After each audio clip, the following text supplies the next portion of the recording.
እነዚህ ልባቸው የተሰበረ ወገኖቻችን ልባቸው ከተጠገነ በኋላ እንዴት አይነት ፐርሰናሊቲ እንዳላቸው መመናች። ፕራይድ የለባቸውም፣ ሊኮሩ አይችሉም፣ ሀምብል ናቸው፣ ስብር ያሉ ናቸው፣ ፍቅር የተሞሉ ናቸው። ፔንን ያውቁታልና ያንቺ ፔን ይገባቸዋል። ሀርት መሆን ምን ማለት እንደሆነ ይገባቸዋልና መጉዳት ማለት ምን እንደሆነ ያውቃሉ። ስለዚህ ሲጠገኑልን፣ ልባቸው ሲጠገንልን፣ ካሉበት ሲወጡና ሲጠገኑ የበለጠ ውድ፣ የበለጠ ውብ፣ የበለጠ ጠንካራ ነው የሚሆኑት፣ ለብዙ ሰዎች መጽናናት እና እኔ ሰዎችን አይቼ ፍቅር ተሰብረው እንደነበረ በህይወታቸው ስብራት ገጥሟቸው እንደነበረ ተሰብረው የተጠገኑ እንደሆነ ማወቅ ይችላል። በቃ ታውቂያለሽ፣ ስብር ያሉ ናቸው፣ ትሁት ናቸው፣ አንደርስታንዲንግ ናቸው፣ ላቪንግ ናቸው። እና የልብ ስብራት ይሄ ነው እና በጣም በጣም ድንቅ ነገር ማለት ሲፈወሱ ሲድኑ አሁን ካሉበት ፔን ሲወጡ በጣም ድንቅ ሰዎች ነው። አሁን በፍቅር ቢትሬይ ተደርጋ እዛ እንኳ ተሰብሮ ድና ያለች ሴት ልዩ ነች። ያለውን አግኝቶ ያጣውን ነገር ደግሞ መልሶ ያገኘ የተጠገነ ሰው ናቸው። በጣም ነው የምወዳቸው፣ ምክንያቱም ባህሪያቸው በጣም አስገራሚ ነው። ማቅ ይለበሳል። አሁን በእስራኤሎች ደም ሀዘን ሲገጥማቸው በልብሳቸው ላይ ማቅ፣ ጥቁር ማቅ ይለብሳሉ። አንዳንዱ ከፍየል ጸጉር ነው የሚሰራው። ማቅ ይለብሱና ጥቁር ልብስ ይለብሱና እላያቸው ላይ አመድ ይነሰንሳሉ። የሀዘናቸው የመጨረሻ መገለጫ። ይሄ ግን ግልጽ ነው። አንዳንድ ጊዜ ግን ምን ይሆናል? ከላይ ሳይሆን ማቁን የሚለብሱት ውስጥ እንደዚህ ለብሼ የለ ከውስጥ ግን ማቁን ለብሰዋል። ውስጥ የተደበቀ ነው። አንድ ጊዜ የመርዶኪዎስ አድርጓል እንደዛ። መርዶኪዎስ እንደዛ ማቅ ለብሷል። የእስራኤል ንጉሥ በጣም ረሃብ የነበረበት ጊዜ ነበረ። በሰማሪያ ረሃብ ቅዱሱ መጽሐፍ ቅዱስ ላይ እና ረሃብ ሆኖ ባለበት ዶሮ ኩስ፣ የእርግብ ኩስ ይሸጣል፣ የአህያ ራስ ይሸጣል። ሰዎች ልጃቸውን መብላት ጀምረዋል። ከዛ አንድ ቀን እርዳኝ አለችው አንዲት ሴት ጮኸች።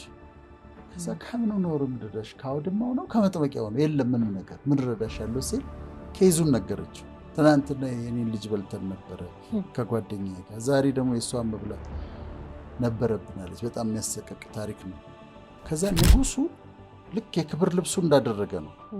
በኋላውን ልብሱን ቀደደው።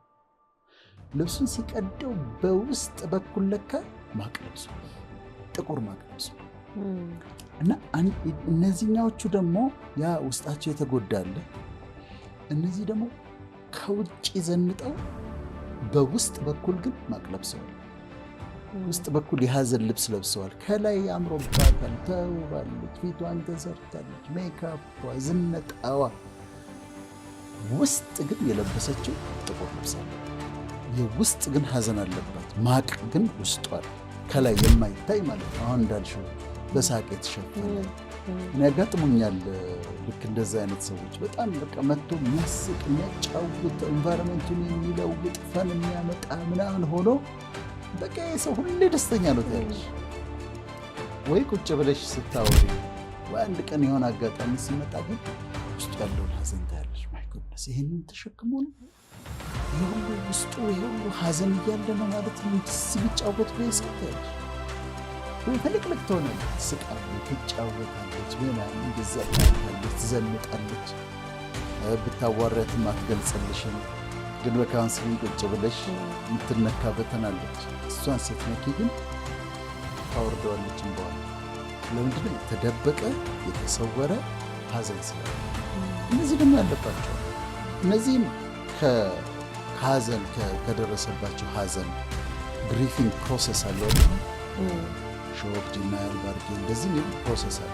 በዛ ፕሮሰስ ውስጥ ሳያልፉ ይቀሩና ሳይቀበሉት ቀርተው ሀዘኑ እንደዛ ልብስ ይሆናል።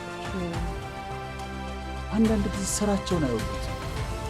የሚያመናጭቅ አለቃ ይኖራል፣ ሽሟጥጥ አብሮ ሰራተኛ ይኖራል።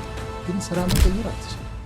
እዛ ስራ መሄድ አለባት። እዛ መስሪያ ቤት የግድ አለቃው ያበሳጫታል፣ ይንቃታል፣ ያመናጭቃታል። አብሮ ሰራተኞቿ ጥሩ ትሪት አያደርጓትም። ስለዚህ ሀዘንተኛ ነች። እነዚህ እኮ ሀዘንተኞች ናቸው። ስራዋ ትሄዳለች፣ ግን ሁሉ ጊዜ ሀዘንተኛ ነች። በቃ ቅር እያላት ነው የምትሄደው፣ ቅር እያላት ነው የምትመለሰው። በሀዘን ነው የምትውለው። ደስተኛ ያልሆኑበት ሪሌሽንሺፕ አቢዩዝ ያለበት ፍቅረኛሞች ባለትዳሮች ሆነው በቃ ዝም ብላ ችላ ደግሞ ምትኖራለች። ዝም ብላ ወይ ስለ ልጆቼ ብላ ወይ በቃ ይሁና ብላ ምትኖራለች። ግን ውስጧ ግን ሀዘን አለ። ጌትዬ ወደ ፍቅር ምናምን እንድትል ትችላለች። ብል ውስቲ ትልሻለች። ቤቷ ስትገባ ብል ውስቲ ጠጡ ውስቲ የኔ ጌታ እንዴት ነው እስቲ ብላ ጠጣ ትላለች ባሏ። ውስጧ ግን ሀዘን አለ። ውስጧ ግን ጥቁር ልብስ አለ። ልታስተካክለው ያልቻለችው ነገር አለ። ተቀብለው ዝም ብላ ምትኖረው ማለት ነው። አልተነጋገሩበትም። ባልየውም ደግሞ እንደዛ ሊኖረው ይችላል። በተቃራኒ ሌላ ቤት ደግሞ ባልየው ደግሞ የማይወዳቸው ነገሮች ኖረው መለወጥ አቅቶት ብሎ ሀዘንተኛ ሆኖ ደግሞ ይኖራል።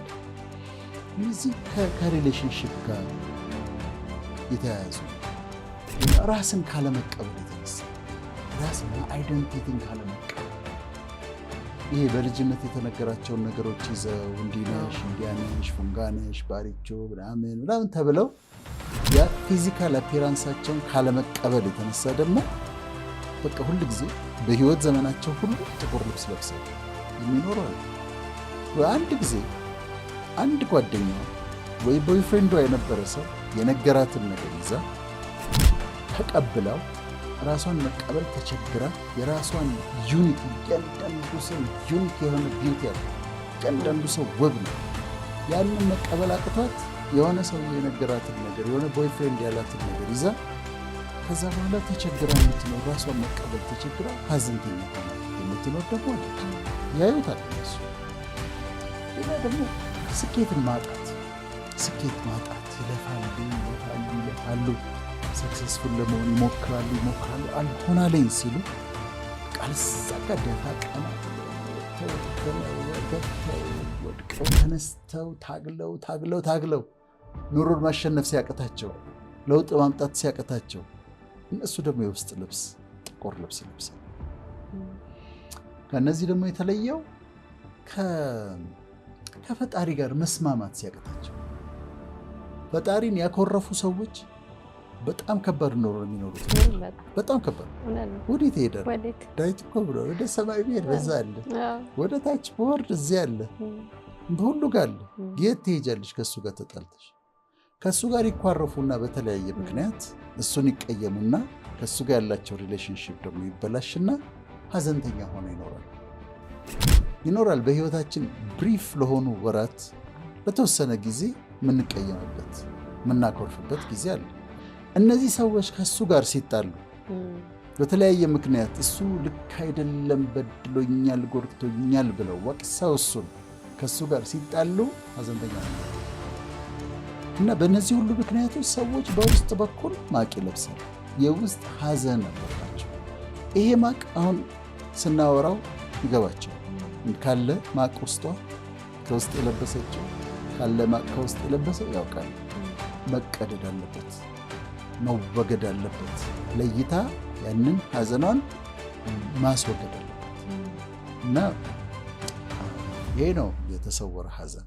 በሳቅ የተሸፈነ ሀዘን፣ በሳቅ የተሸፈነ በተለይ ደግሞ በሳቃቸው የሚሸፍኑት አለ። በጣም የሚስቁ ቆንጆ ሳቅ የሚስቁ ሴቶች አሉ። ውስጣቸው ሀዘን ሆነ እና የማን ይገልጽልኛል መሰለሽ? የህሊና የምትባል ገጣሚ ጎንደር አብረን ነበር፣ ከዛ ዱባይም አብረን ሄደን ለው ተማሪዎች ትገርምች በጣም ምን አይነት ስጦታ እንዳላት እና የሷ አንድ ጊዜ ብየዋለሁ ልበልሽ። ምን ትላለች መሰለሽ? ይሄው ደግሞ ነጋ ነው የሚለውጥ ተደብቆ ማንባት የለመዱ አይኖችሽ ሳቅ ጡ እንባ የጠገቡት አንሶላና ትራስ ፀሐይ ላይ ሰጡ። ይሄው ደግሞ ትላለች። ምንድነው ተደብቆ ማንጋት? ታለቅሳለች። እቺ የምትገልጻት ሴት ታለቅሳለች። አንሶላዋ ይርሳል፣ ትራሷ ይርሳል፣ ሰው ያውቅላት። ከዛ ግን ትስቃለች። ጠዋት ተነስታ ሲነጋ ይኸው ደግሞ ነገር ልትስቂ ነው የምትለው። ልትስቂ ሀዘንሽን ደብቀሽ ጥቁር ልብስሽን ደብቀሽ ልትስቂ ደግሞ ነጋልሽ ነው የምትለው። ሽፍንፍንሽ ክፉ የሌት እህህሽን ከጉያው ደብቆ ሽፍንፍንሽ ክፉ የሌት እህህሽን ከጉያው ደብቆ ስንቱን አሳሳተ ቀርቦ እንዳይጠየቅ ጥርስሽ ላገር ስቆ። ስንቱን አሳሳተ ቀርቦ እንዳይጠየቅ ጥርስሽ ላገር ስቆ። በሳቋ ነው የምትታወቀው እሷ በጣም በሳቋ በጣም ትታወቃለች። ግን ሽፍንፍን ነው ተደብቆ ነው ሀዘኗ። በጣም ይገልጽልኛል። በጣም ስለምወደው ነው። የፈገግታሽ ጸዳል ውብ ስም ቢያሰጥሽም የቀኑብሽ ሁሉ አንቺን አያውቁሽም። የሚወድሽ ሁሉ ቀኑን ቢያደላድል በፈገግታሽ ቤት ላይ ማንም አያውቅሽም ከትራስሽና መሀረብሽ በላይ። ዩቲዩብ ላይ ያለ አሁን አውጥተዋለች ይመስለኛል። ይኸው ደግሞ ነጋ በጣም አስገራሚ። ይሄ የምንለውን ነገር በደንብ አድርጎ የምትስቅ ትጫወት ነገር ሁሉ በሳቋ በጨዋቷ የሚያውቃት ስትተኛ ግን የምታለቅስ ሴት ነች እና እሷን ይገልጽ መቀደድ አለበት። ለምንድን ነው ጥቁር ልብስ በውስጥ በኩል ማቅ ለብሰው የሚኖሩት እህቶቻችን ወንድሞቻችን? ይሄ መቀደድ አለበት።